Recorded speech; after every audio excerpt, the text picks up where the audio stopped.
Good morning everyone.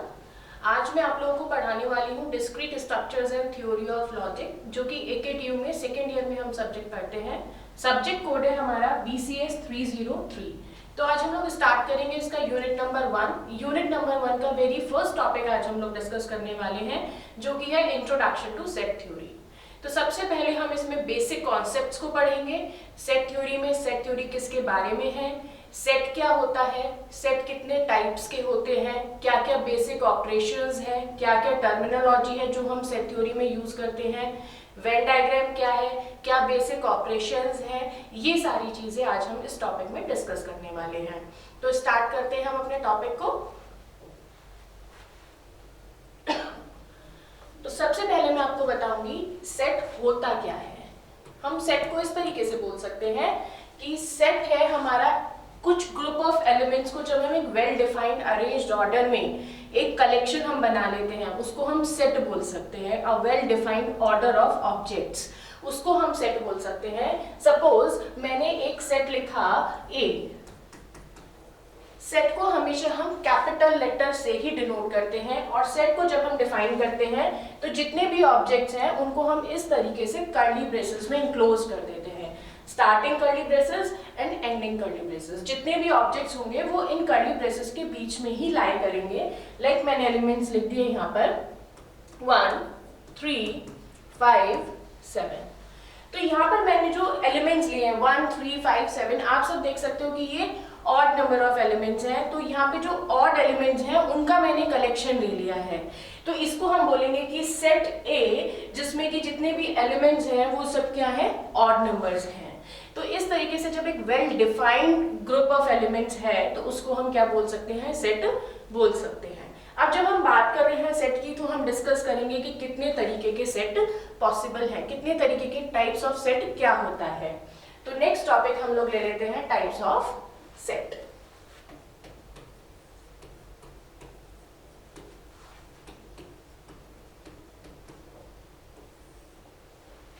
Types of set में सबसे पहले जो हम लोग पढ़ेंगे वो रहेगा हमारा नल सेट, और जिसको हम साथ में बोलते हैं एम्प्टी सेट। नल सेट या फिर एम्प्टी सेट वो सेट कहलाता है जिसके अंदर कोई भी एलिमेंट प्रेजेंट नहीं होता है। वहां पर एक जो हम जब कर्ली ब्रेसेस डिफाइन करते हैं, लाइक मैंने लिया set A is equals to like this, तो यहाँ पर आप देखोगे कि कोई भी एलिमेंट लिखा हुआ नहीं है। तो इस तरीके के सेट को हम या तो नल सेट बोलते हैं या तो हम एम्प्टी सेट बोलते हैं। साथ ही साथ हम कर्ली ब्रेसेस के साथ साथ इसको इस तरीके से भी रिप्रेजेंट कर सकते हैं फाई, या तो हम फाई के थ्रू इसको रिप्रेजेंट कर सकते हैं या फिर एम्प्टी कर्ली ब्रेसेस के थ्रू रिप्रेजेंट कर सकते हैं। लेकिन हमें ये ध्यान रखना है, जो कि स्टूडेंट्स जनरली मिस्टेक कर देते हैं, कि हम कर्ली ब्रेसेस के अंदर फाई, हम दोनों ही नोटेशंस को मर्ज कर देते हैं और हम इस तरीके से लिख देते हैं और मानते हैं कि नल सेट है। स्टूडेंट्स ये मिस्टेक कॉमनली करते हैं। तो हमें इस चीज का ध्यान रखना है कि हमें कर्ली ब्रेसेस के अंदर फाई लिखकर हम नल सेट और एम्प्टी सेट की तरह उसे रिप्रेजेंट नहीं कर सकते हैं। नल सेट और एम्प्टी सेट होता है कि जब कोई एलिमेंट प्रेजेंट ही नहीं है तो या तो हम एम्प्टी कर्ली ब्रेसेस दिखाएंगे या तो हम फाई लिखेंगे। इस तरीके से करते हैं। नेक्स्ट हम लोग पढ़ेंगे second set is finite set. Finite set में क्या होता है, फाइनाइट सेट में होता है कि जब हमारे पास नंबर ऑफ एलिमेंट्स जो है वो काउंटेबल है, फाइनाइट है। लाइक मैं बता सकती हूँ देख करके, पढ़ के, कि इस सेट में कितने नंबर ऑफ एलिमेंट्स आएंगे। मैंने लिखा 2 3 4 5। मैं यहाँ पे काउंट कर सकती हूँ कितने एलिमेंट्स है मेरे पास, 1 2 3 4 elements are there in set A। तो इस तरीके के सेट को हम क्या बोलेंगे, फाइनाइट सेट बोलेंगे। नेक्स्ट है infinite set. What is infinite set? Infinite set finite set का जस्ट अपोजिट होता है। मैंने अभी आपको बताया कि फाइनाइट सेट क्या है, वो सेट जिसमें कि हम एलिमेंट्स को काउंट करके बता सकते हैं। इनफाइनाइट सेट किसको बोलेंगे, वो सेट जहां पर नंबर ऑफ एलिमेंट्स जो है वो काउंटेबल नहीं है। लाइक मैंने आपको बोल दिया कि मेरे को एक सेट चाहिए जिसमें हमारे पास ऑड नंबर, सारे जितने भी ऑड नंबर के एलिमेंट्स हैं वो सारे प्रेजेंट हो।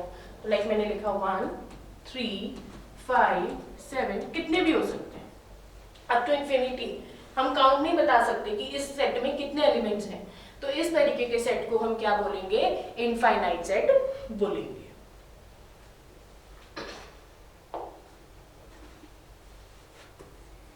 Fourth one is universal set.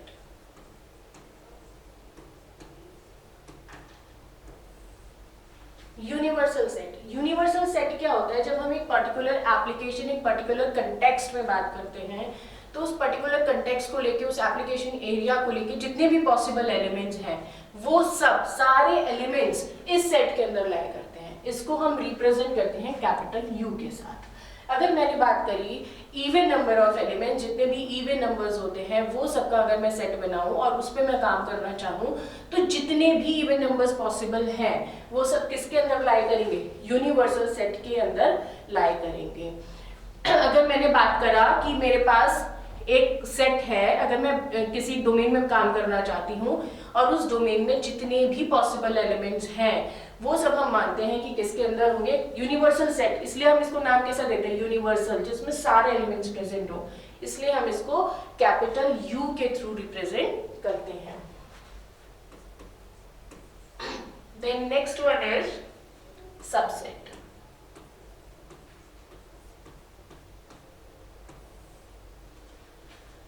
Subset क्या होता है, अगर मैंने बोला कि मेरे पास एक सेट है, सपोज ए, एलिमेंट्स है मेरे पास 1, 2, 3, 4।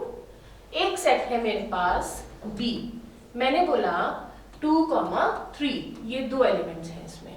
तो एक सेट हो गया हमारे पास एक, जिसमें 4 एलिमेंट्स हमको दिख रहे हैं 1, 2, 3, 4। एक सेट हो गया हमारे पास बी, जिसमें एलिमेंट्स दिख रहे हैं 2, 3। अब हम ये देखेंगे कि बी में जितने भी एलिमेंट्स हैं, कितने एलिमेंट्स हैं हमारे पास, 2 और 3, 2 एलिमेंट्स हैं। लेकिन जितने भी एलिमेंट्स हैं, क्या वो सारे एलिमेंट्स सेट ए को भी बिलोंग करते हैं?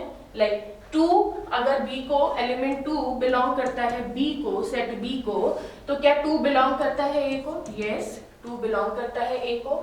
नेक्स्ट एलिमेंट इज 3, अगर 3 बिलोंग करता है बी को, तो क्या 3 बिलोंग करता है ए को? यस, 3 बिलोंग करता है ए को। तो जब मेरे सेट बी में दोनों एलिमेंट्स जो प्रेजेंट हैं वो दोनों के दोनों एलिमेंट सेट ए को बिलोंग करते हैं, उस केस में हम बोल सकते हैं कि A is a subset of, sorry, B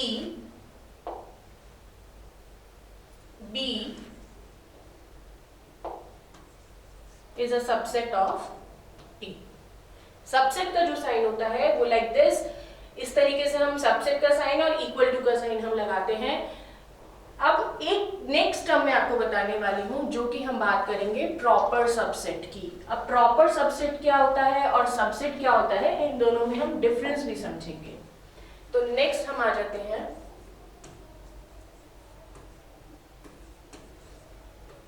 proper subset पे। मैंने अभी आपको एक टर्म बताया था सबसेट, सेम कॉन्सेप्ट यहां भी हम अप्लाई करेंगे। तो मेरे पास एक सेट है A 1, 2, 3, 4, ये 4 एलिमेंट्स A को बिलोंग करते हैं। दूसरा सेट है B 2, 3, ये 2 एलिमेंट्स B को बिलोंग करते हैं। राइट। अब मैंने आपको बोला, इससे प्रीवियस जो मैंने अभी पढ़ाया आपको, प्रीवियस में मैंने आपको एक साइन बताया, सबसेट का साइन और इक्वल टू का साइन। ठीक, इसका क्या मतलब है? इसका मतलब है कि अगर मेरे पास सपोज B में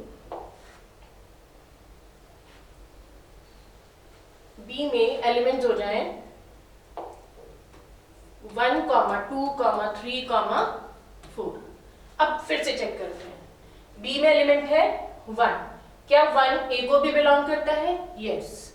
B में एलिमेंट है 2, क्या 2 A को भी बिलोंग करता है? यस। B में एलिमेंट है 3, क्या A को भी बिलोंग करता है? यस। B में एलिमेंट है 4, क्या A को भी बिलोंग करता है? यस। जितने भी एलिमेंट्स हैं B के, वो बिलोंग करते हैं किसको? A को। मैं बोल सकती हूँ कि B is a subset of A, बोल सकते हैं।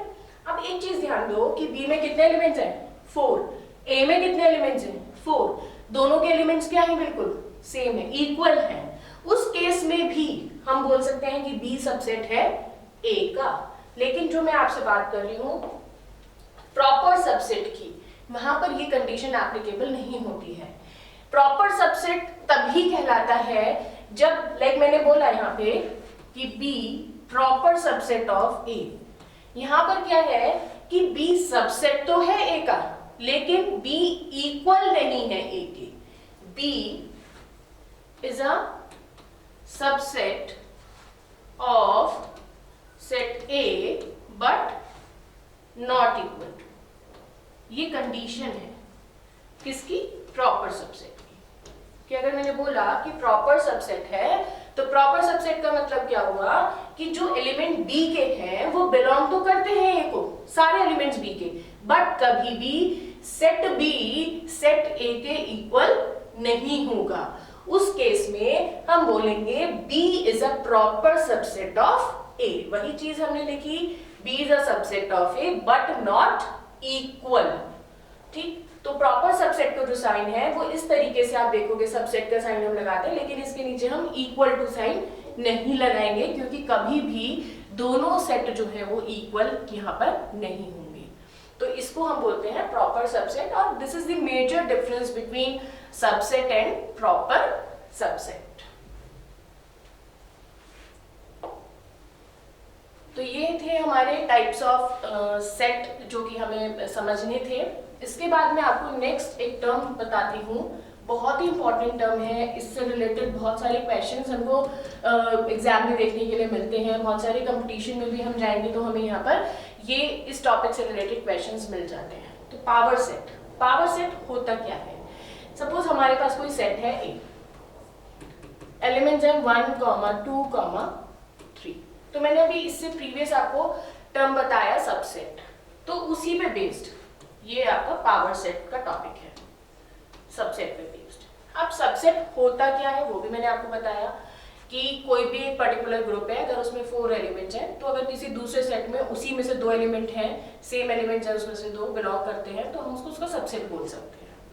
अब यहाँ पे मेरे को फाइंड करने हैं, अब पावर सेट क्या है? सेट ऑफ, हम इसको इस तरीके से बोल सकते हैं, सेट ऑफ सबसेट। जितने भी सबसेट पॉसिबल है सेट ए के, अगर वो सारे सबसेट में फाइंड कर लूं और उनको मैं एक सेट में रख दूं, वो क्या कहलाएगा? पावर सेट कहलाएगा। किसका? ए का। देखते हैं कैसे। सबसे पहले नंबर ऑफ सबसेट कितने मिलेंगे वो फाइंड करते हैं। नंबर ऑफ सबसेट, टोटल कितने एलिमेंट्स हैं ए में हमारे पास? 3, 2 raised to the power 3। जितने भी एलिमेंट्स होते हैं ना हमारे पास सेट में, उतनी हम पावर कर देते हैं। लाइक मेरे पास n एलिमेंट्स हैं तो 2 raised to the power n। अब यहाँ पे कितने एलिमेंट्स हैं? 3, 2 raised to the power 3 is equals to 8। मतलब टोटल नंबर ऑफ सबसेट जो मुझे मिलेंगे वो 8 मिलेंगे। कैसे फाइंड होंगे? पावर सेट को हमेशा डिनोट किया जाएगा कैपिटल P। जिस भी सेट के लिए हम पावर सेट फाइंड कर रहे हैं उसका नोटेशन इज इक्वल्स टू। तो सबसे पहले तो मैंने आपको बताया था, सबसे पहले नल सेट और एम्प्टी सेट। तो उस नल सेट की प्रॉपर्टी होती है, नल सेट जो होता है वो किसी भी सेट का, हर सेट का सबसेट होता है, बाय डिफॉल्ट में होता है। तो सबसे पहले तो हम उसको लिख देते हैं 5, ठीक, कि नल सेट जो है वो इसका सबसेट है, तो 5 लिख दिया। इसके बाद इंडिविजुअल एक एक एलिमेंट, 1, नेक्स्ट हो जाएगा 2, फिर हो जाएगा 3, ठीक, कितने हो गए? 1, 2, 3, 4, 4 सबसेट हम निकाल चुके हैं। नेक्स्ट अब हम इंडिविजुअल एलिमेंट्स ले चुके हैं, 2, 2 का कॉम्बिनेशन बना लेंगे, 1, 2, 2, 3, नेक्स्ट क्या हो जाएगा? 3, 1, राइट। कितने हो गए? 1, 2, 3, 4, 5, 6, 7। अब 2, 2 का कॉम्बिनेशन हो चुका है, अब नेक्स्ट किसका बनाएंगे? 3, 3 एलिमेंट्स का कॉम्बिनेशन बनाएंगे, तो 1, 2, 3। तो ये आपके टोटल नंबर ऑफ सबसेट कितने हैं? 1, 2, 3, 4, 5, 6, 7, 8। टोटल 8 सबसेट हमारे पास हैं। और ये जो हमने सबसेट लिए किसके? सेट ए के, जितने भी पॉसिबल सबसेट हैं वो सब हमने फाइंड कर लिए और उनको हमने एक सेट के अंदर लिख दिया, और ये जो सेट बना this is called power set of A. इस तरीके से हम किसी भी सेट का पावर सेट फाइंड कर सकते हैं, ठीक। तो ये तो एक बात हो गई कि मैंने आपको सेट ए के लिए 1, 2, 3 के लिए बताया, ठीक। अब मैं आपको इस पे 1-2 लॉजिकल क्वेश्चंस और बताती हूँ जो कि एग्जाम में कहीं कहीं पूछे जा चुके हैं। सपोज हमारे पास है एक क्वेश्चन, में लिख देती हूँ set A is equals to empty set, find power set of A। ये हमें फाइंड करना है। कैसे करेंगे? मैंने आपको बताया सबसे पहले हम फाइंड करते हैं नंबर ऑफ सबसेट। तो यहाँ पर सेट A में हमारे पास कितने एलिमेंट्स हैं? 0। 2 रेज़ टू दी पावर 0 क्या हो गया? 1। तो कितने सबसेट मिलेंगे हमें? 1। क्या मिलेगा? Power set of A। मैंने आपको बताया कि सबसे पहले एम्प्टी सेट, नल सेट, सबसे पहले उसका सबसेट बना देते हैं। तो सबसे पहले हमें क्या मिलेगा? 5। तो हमें एक ही सबसेट मिलेगा और उस सबसेट का हमने सेट बना दिया, तो वो क्या कहलाएगा? पावर सेट ऑफ A कहलाएगा। इसी तरीके से हम एक क्वेश्चन और कर सकते हैं, और चाहे तो हम इसका ही पावर सेट हम दोबारा से फाइंड भी कर सकते हैं। अगर मैं आपसे बोलती हूँ कि दोबारा इसी का पावर सेट ऑफ A ये फाइंड करो, तो इसी का, अब यहाँ पर नंबर ऑफ एलिमेंट्स कितने हो गए हमारे पास? 1। 2 रेज़ टू दी पावर 1। तो टोटल कितने नंबर ऑफ सबसेट मिले हमें? 2। क्या मिलेगा सबसे पहले? 5 लिख देंगे सबसे पहले। एलिमेंट क्या है यहाँ पे? 5। तो एक सबसेट हमारे पास हो जाएगा 5। अब कितने सबसेट मिल गए? 1 2, जैसे कि हमने यहाँ पे फाइंड किया था। तो ये क्या हो गया? इसका पावर सेट हो गया। तो इस तरीके से हम पावर सेट को फाइंड कर सकते हैं, और बहुत सारे क्वेश्चंस पावर सेट से रिलेटेड हमें देखने के लिए मिल सकते हैं। तो पावर सेट बहुत इंपॉर्टेंट टॉपिक है। तो ये कुछ एक बेसिक चीजें थी जो कि आज हमने कवर करी हैं। बाकी हम जो भी ऑपरेशंस की मैंने बात की है, बेसिक ऑपरेशंस क्या होते हैं, बेसिक टर्मिनोलॉजी, और भी जो हमने वेन डायग्राम की बात की है, वो हम नेक्स्ट वीडियो में कवर करते हैं। Thank you so much.